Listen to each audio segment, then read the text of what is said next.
오늘 말씀은 지난주에 우리가 읽었던 마가복음의 말씀의 보완편이다 이렇게 얘기할 수 있겠습니다. 풍랑이는 바다 위에서 배를 타고 가는 제자들에게 예수님이 찾아오셨잖아요. 그럴 때 제자들이 예수님인지 알아보지 못하고 유령이라고 소리쳤습니다. 그럴 때 예수님은 그 말에 개의치 않고 배에 오르셨고, 그리고 배에 오르시자 바람과 파도가 잔잔해졌다고 했습니다. 거기까지가 아마 마가복음과 마태복음이 같이 나와 있는 그런 장면의 말씀입니다. 원래 복음서 중에 마가복음이 가장 먼저 쓰여졌고요. 그 복음서를 토대로 또 마태복음이 또 이렇게 첨가시킨 내용이 오늘의 말씀입니다. 그럴 때 제자 중 하나였던 베드로가 만일 주시어거든 나를 무리로 오라 하소서 이렇게 요청하게 됩니다. 그럴 때 주님은 즉시 그를 오라고 하셨죠. 그래서 베드로가 배에서 내려서 무리를 걸어가게 됩니다. 본문이 여기서 끝났다고 할 것 같으면 아마 기적을 체험한 사람 베드로 이야기로 아마 우리는 그렇게 알게 될 거예요. 그런데 오늘 본문은 거기서 끝난 것이 아니고 베드로가 가다가 물에 빠졌다는 거잖아요. 참 현대 과학으로 사람이 물 위를 걸을 수 있을까? 그런 의문을 갖죠.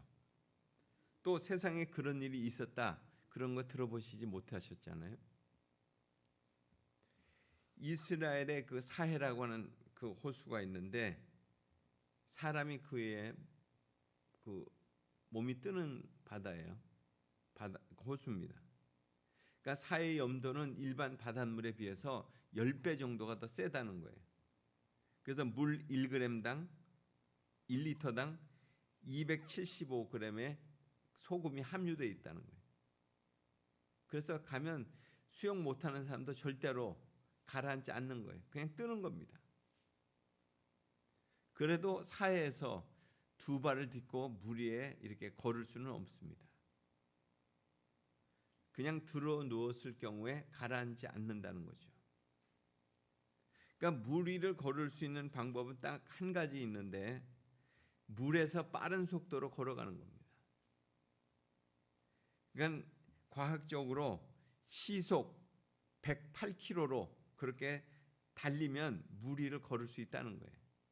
108km. 사람 중에 가장 빠른 육상 선수가 누구인지 아시죠? 우사인 볼트라고 하는 사람입니다. 그 사람이 세운 기록을 시속으로 따진다면 44.7km라는 거예요. 그러니까 우사인 볼트보다 2배 이상 빨리 뛰어야만 물 위를 걸을 수 있다는 거죠. 그러니까 결국 이것은 불가능한 얘기입니다. 그런데 베드로는 그 풍랑이는 바다 위에서 뛰어내렸잖아요. 그 바다 위로 뛰어내렸어요. 베드로가 뛰어내린 이유 무엇이겠습니까? 상상을 해본다면 그냥 지금 배 안도 위험하죠. 또 풍랑이는 배로 인해서 무척 많이 이렇게 심하게 흔들리고 있었겠죠. 또 배가 배 안으로 또 물도 들어왔겠죠. 그래서 아마 점차적으로 본다면 이 배도 침몰할 수도 있겠다, 이런 생각도 했을 것 같아요. 대체로 사람이 위험한 순간에 이르게 되면 어떻게 합니까? 안전한 곳을 찾는 거잖아요. 그런데 지금 위험한 상황에서 더 위험한 곳으로 가고 있는 거예요. 베드로는. 그게 믿음이라고 할 것 같으면 여러분들은 어떻게 하시겠습니까? 위험한 곳에서 더 위험한 곳으로 갔다. 본능적으로 사람은 안전을 추구합니다. 안전에 대한 욕구가 있어요. 그런데 위험한 곳에서 더 위험한 곳으로 간다는 것은 그건 있을 수 없는 거죠. 그러니까 이것은 비상식적인 행동이라고 할 수 있습니다. 그런데 위험한 상황에 처해 있었지만 더 위험한 곳으로 간 사람이 바로 오늘 베드로였습니다. 그 베드로의 믿음이었어요. 그러니까 베드로의 행동은 그런 면에서 보면 좀 특별했죠. 베드로는 아무도 도전하지 않는 것에 대해서 도전한 거잖아요. 믿음의 목표는 그런 면에서 본다면 안전한 삶이 아니에요. 우리는 하나님, 우리 가정이 좀 더 안정된 삶을 살게 해주십시오. 뭐 이렇게 기도합니다. 그러나 믿음의 삶은 안정된 삶을 목표로 하지 않는 거죠. 안정된 삶이 목표가 될 수 없다는 거예요. 안정된 삶을 목표로 하는 것은 사실 그건 믿음의 삶이 아니에요. 믿음의 삶은 더 위험한 곳을 향하는 것입니다. 위험한 것을 두려워하지 않을 때 결국 믿음이 가장 좋을 때 아니에요. 믿음은 그래서 모험의 길이라고 할 수 있습니다. 뭐 여러분도 아시는 분은 아시겠지만은 4년 전 중국에서 추방이 돼가지고 화천 수련원에서 다양한 농사를 짓던 이 선교사님에 대한 얘기입니다. 그분이 중국에서 중국 의학을 공부했어요. 그러고서 거기서 사역을 하던 분이에요. 그러니까 그는 과학적인 사고에 아주 능하더라고요. 기계 또 농사의 어떤 다양한 실험들을 그렇게 많이 하시고 또 많은 어떤 지식으로 아이디어를 사람들에게 그렇게 제공해 줬어요. 그런데 그분이 얼마 전에 서부 아프리카 말라위로 선교를 떠났어요. 두 아들은 이제 학업 때문에 여기 남겨두고 자기가 입양한 딸과 두 부부가 그곳으로 갔습니다. 뭐 말라위 아프리카에서는 그래도 조금 나은 나라지만은 그래도 거기는 굉장히 어려운 나라예요. 이게 전등이 없어가지고 이제 콩기름으로 이렇게 그 불을 피우고, 그러니까 불을 켜고 그렇게 산다는 거죠. 또 농업에는 대안이 없는데 뭐 제대로 기후라든가 수로라든가 이런 것이 잘 안 돼 있다는 거죠. 그런데 기본 후원도 없이 그곳으로 갔습니다. 종종 카톡으로 그곳 소식이 날라옵니다. 그런데 언젠가는 저한테 자기가 만난 여학생 같은 아이들, 중학교 아이들 둘을 만났는데 걔네들에게 해줄 것이 없어서 너무나 가슴이 아파서 눈물만 났다는 거예요. 그러면서 그가 거기서 뭘 어떻게 해야 될지, 사실 그냥 의사니까 말로는 얘기를 해줄 수 있는데 이렇게 체형을 바꾸고 이렇게 하면 좋겠다 저렇게 하면 좋겠다 하는데 그 이상 해줄 게 없다는 거예요. 제가 그분이 믿음이 참 무모하다, 뭐 여기 있을 때도 그랬고 거기 갔을 때도 그렇게 간다고 그럴 때도 좀 그런 생각이 들었었어요. 그런데 오늘의 본문을 대하면서는 좀 생각이 바뀌었습니다. 모두가 위험을 느끼고 있고 아마 그거 가서 뭐해, 할 것도 없을 거 아니야, 할 수도 없을 텐데, 그런데 위험을 느끼지 않고 그냥 그곳으로 날아간 거예요. 이 같은 모습이 결국 그가 믿음이 있기 때문에 그렇게 믿음을 행한 거잖아요. 결국 그것은 믿음이 두려움을 이기기 때문에 그렇게 할 수 있었던 거죠. 사람들은 두려움의 지배를 받습니다. 그런데 믿음은 두려움을 이기게 하죠. 왜 믿음은 위험한 곳으로 선택하라고 하는 것일까요? 그곳에서 기적이 일어나기 때문에 그렇습니다. 그곳이 기적의 현장이 되기 때문에 그렇다는 거예요. 우리는 안정된 삶이 좋다고 생각하죠. 그러나 안정된 삶을 살다 보면 아무 일도 일어나지 않습니다. 안정된 곳에서는 하나님께서 역사하실 이유가 없는 거죠. 어쩌면 하나님이 필요 없다고도 생각합니다. 왜냐하면 모든 게 다 구비되어 있고 변함없고 잘 되어가고 있으니까. 그래도 우리는 안정된 삶을 구합니다. 그러니까 다르게 표현한다면 우리는 하나님이 필요 없어 하는 그런 삶을 살고 있는지도 몰라요. 하나님을 찾을 필요도 없고 하나님께 매달릴 필요도 없는 그런 삶을 사는 사람들은 아, 이게 축복이다 이렇게 생각할지도 몰라요. 그러나 편안한 환경은 우리를 영적으로 무기력하게 만들죠. 우리는 언제 하나님을 간절히 찾습니까? 우리는 절박한 순간에 하나님을 간절히 찾잖아요. 하나님의 도움 없이는 도무지 살 수 없는 그 순간에 하나님을 간절히 찾는 거예요. 그래서 편안한 때는 신앙의 부흥기가 될 수 없습니다.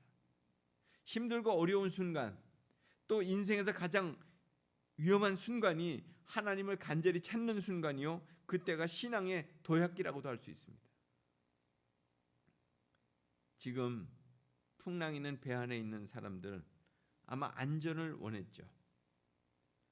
또 그러나 그들이 안전하다고 여겨졌던 그곳은 결코 안전한 곳이 아니잖아요. 사나운 풍랑이 있는 바다 위에 있는 배 안에 그것이 안전지대겠습니까? 더 위험한 곳이 될 수도 있죠. 배 안에서 지금 물이 차고 있잖아요. 또 배는 지금 침몰 위기에 있잖아요. 사람들은 혼란에 빠져 있어요. 그곳이 정말 안전한 곳일까요? 진짜 안전한 곳은 어디겠습니까? 베드로는 가장 위험한 곳을 사실 택했어요. 그러나 베드로가 선택한 곳이 가장 안전한 곳이 됐잖아요. 예수님께서 계시는 곳이기 때문에. 예수님께서는 지금 바다 위에 계신 거예요. 서 계신 거예요. 베드로는 예수님께 계신 곳에 가고 싶었어요. 안전과 위험에는 문제되지 않았습니다. 예수님이 계신가, 이게 중요한 거죠. 예수님께서 계시는 곳이라면 위험한 곳이라도 문제가 될 것이 없죠. 우리는 주님의 임재 가운데 그래서 있어야 되는 거예요. 배 안에 있든지 뭐 배 밖에 있는가, 또 위험한가 안전한가, 이런 건 사실 중요한 것이 아닙니다. 주님과 함께 있는 것이 중요하다는 거죠. 주님의 임재 가운데 있는 것이 중요한 것입니다. 아무리 위험해 보여도 주님이 계신 곳이 최상의 환경이에요. 그래서 안전한 삶을 구하지 마시고요, 그저 주님과 함께 있기를 그렇게 구하시기 바랍니다. 아무리 어려움 속에 있다 할지라도 주님의 임재 속에 있다고 할 것 같으면 어려운 문제는 문제가 되지 않습니다. 주님께 나가는 것이 최고의 안전이에요. 주님만이 우리의 산성이고 우리가 피할 바이시고 우리의 피난처가 되시기 때문에 그렇습니다. 베드로는 물 위에서 뛰어내렸어요. 물로 뛰어내렸어요. 이 장면을 보면 믿음이 무엇인가를 보여주는 장면이잖아요. 물론 베드로는 바람을 보고 무서워서 물속에 빠져가려고도 했었어요. 빠졌었죠. 그럴 때 주님이 즉시 손잡아 건져주셨습니다. 그렇지만 베드로는 분명히 물 위를 걸었어요. 풍랑이는 바다 위로 뛰어드는 그 용기, 위험을 무릅쓰고 도전하는 그 믿음, 안전한 삶을 포기하는 것이 바로 믿음이라는 거예요. 사람들은 배 안에서 웅크리고 그냥 파도가 지나가기, 이 바람이 좀 지나가기를 그렇게 원해요. 어려운 일이 더 이상 닥치지 않기를 그렇게 바라면서 소극적인 자세로 살아갑니다. 하나님의 역사 안으로 들어갈 용기는 없는 거죠. 하나님께서 전능하신 분이라는 것은 알지만은 자신과는 상관없는 것으로 그렇게 여겨요. 하나님의 전능하심에 대해서 수없이 듣고 하나님은 전능하시다 이렇게 찬양을 해요. 그것이 자신과 상관없는 것처럼 그런데 여긴다면, 또 하나님의 전능하심을 전혀 경험하지 못했다면 하나님의 능력을 경험할 기회가 없는 거죠. 사람들은 일평생 그냥 흔들리는 배 안에서 그냥 갇혀 살아가요. 그리고 대부분의 사람들은 그냥 배 안에서 이렇게 살아가는 것, 뭐 다른 사람들도 그렇게 사는데 뭐 나도 그렇게 사는 거지 뭐, 이렇게 머물기를 원한다는 거예요. 물 위를 걷는다고 하는 것은 아무나 경험할 수 있는 것이 아니잖아요.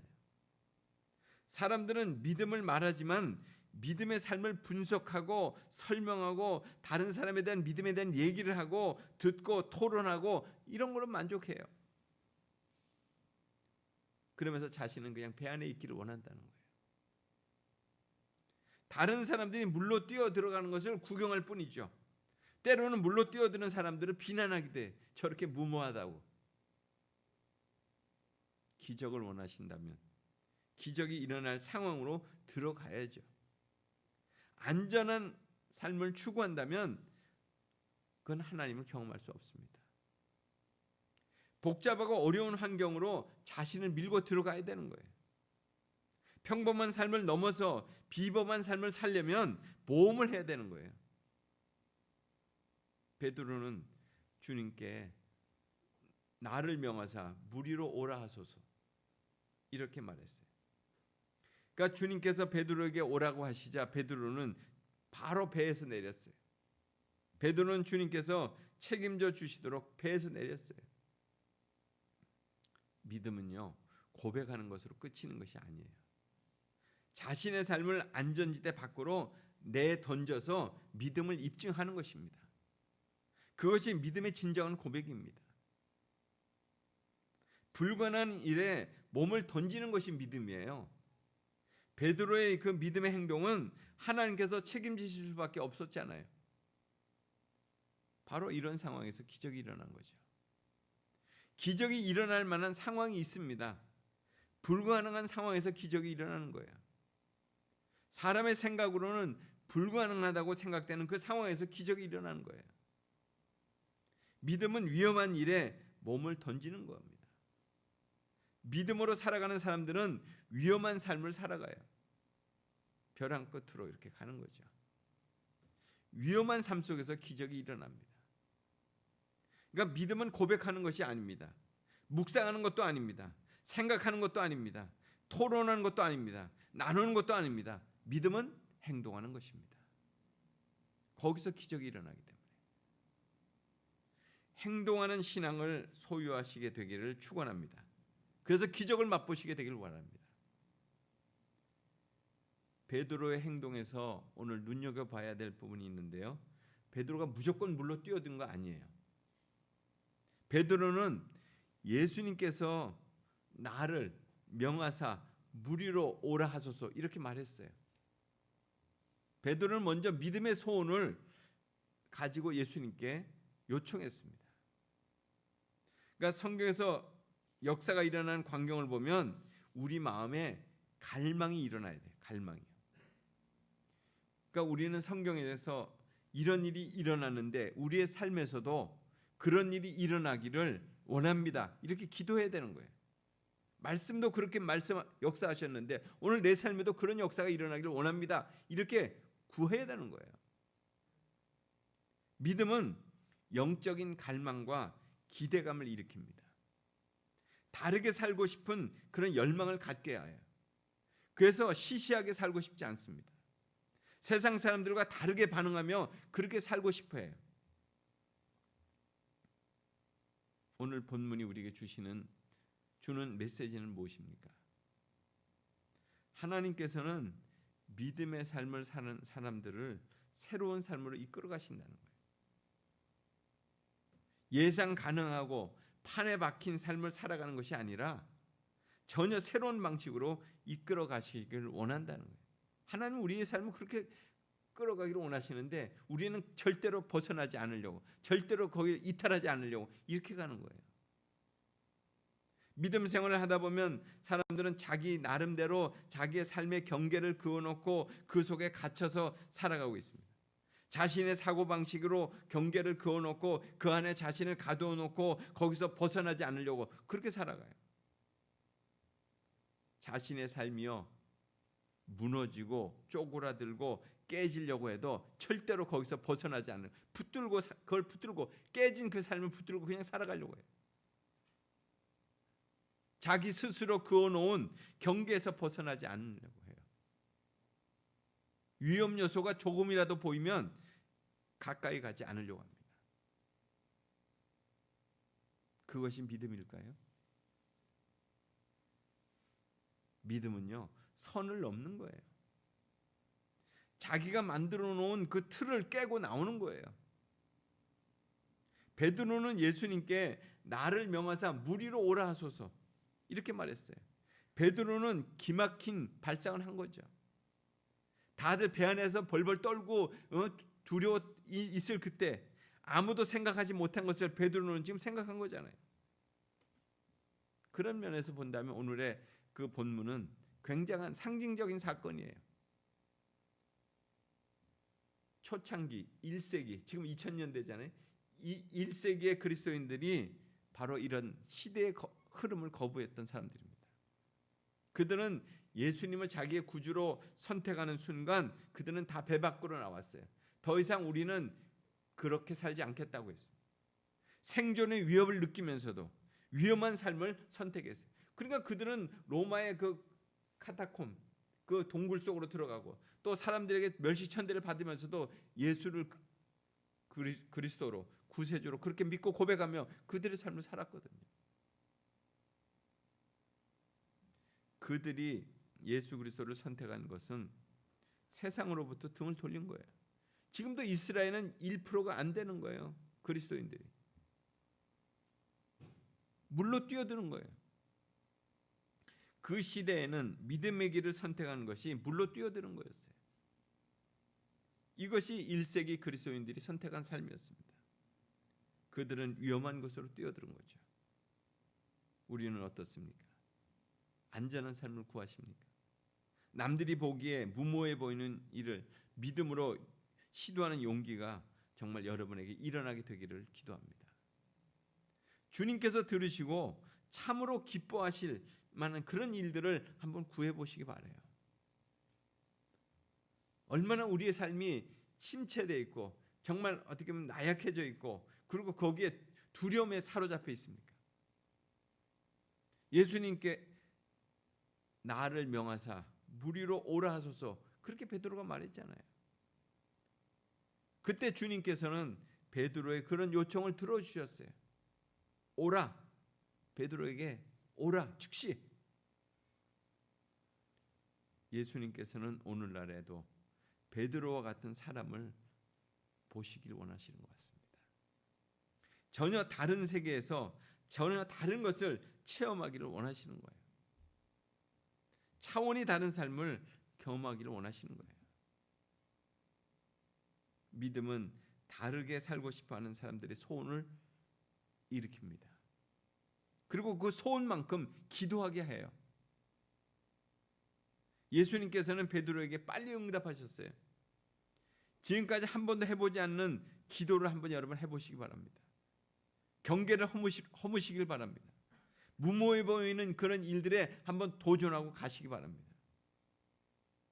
예수님께서 베드로에게 오라 말씀하셨을 때 베드로는 물로 뛰어들었어요. 베드로는 주님의 음성을 듣고 물로 뛰어들었습니다. 현실의 상황보다 주님의 말씀을 믿었기 때문이에요. 주님의 말씀이 중요해요. 베드로는 주님의 음성을 들은 후에 물로 뛰어드는 거예요. 믿음 생활에서 중요한 것은 이처럼 하나님의 음성을 듣는 것입니다. 말씀을 듣고 움직이면 틀림이 없습니다. 말씀의 기적을 믿으시기 바랍니다. 말씀이 곧 현실이 되는 거예요. 또 말씀이 임하면 능력으로 참으로 행하게 되는 것입니다. 우리의 삶의 자리는 흔들리는 터전 위에 있어요. 불안스럽고 걱정되는 문제들로 사실 전전긍긍하고 있죠. 그러나 베드로처럼 예수님에게 새로운 요청을 드릴 수 있게 되길 바랍니다. 예수님이 나의 주님이시라면 물 위로 오라는 그런 주님의 말씀을 듣게 하옵소서. 그리고 나의 문제와 삶의 울타리를 벗어나서 주님께 나갈 수 있도록 인도해 주옵소서. 주님을 바라보는 그 순간을 놓치지 않는 그 믿음을 내게 주옵소서. 비록 물에 빠지는 순간이 올지라도 나를 물 위로 오라 하소서. 믿음이 작은 자야 할지라도 주님 손 붙잡고 나가게 하옵소서. 그런 믿음의 길을 우리가 다시 한번 걷게 되는 저와 여러분의 삶이 되기를 소원합니다. 같이 기도하겠습니다. 하나님 아버지, 이 시간도 베드로를 향해서 오라고 하시는 그런 주님의 음성을 저희가 다시금 듣기 원합니다. 참 우리의 삶이 너무나도 나태해 있고 또 여러 가지 일들로 참 두려움 속에 빠져 있을 때가 있고 또 앞날에 대한 것들이 너무나도 걱정스러울 때가 있습니다.